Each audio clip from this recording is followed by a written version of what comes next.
Solar విద్యుత్ ప్లాంట్ల ఏర్పాటులో స్వయం సహాయక సంఘాలకు ప్రభుత్వం అవసరమైన ఆర్థిక చేయూతను అందిస్తుందని డిప్యూటీ సీఎం భట్టి విక్రమార్క తెలిపారు.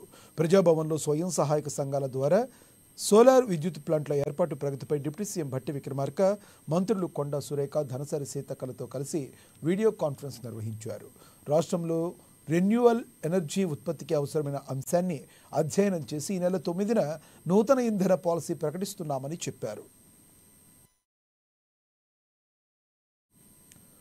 రాష్ట్రంలో ఇందిరా మహిళా శక్తి స్వయం సహాయక సంఘాల సమాఖ్యలు కనీసం 4000 మెగావాట్ల సోలార్ విద్యుత్ ఉత్పత్తి లక్ష్యంగా పెట్టుకుంటారని తెలిపారు.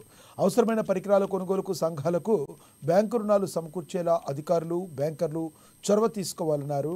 గ్రామీణాభివృద్ధి, మహిళా సాధికారత, పునరుత్పత్తి, ఇంధన వనరుల విస్తరణ లక్ష్యంగా మహిళా సంఘాలను ప్రోత్సహిస్తున్నామని తెలుపుతున్నారు.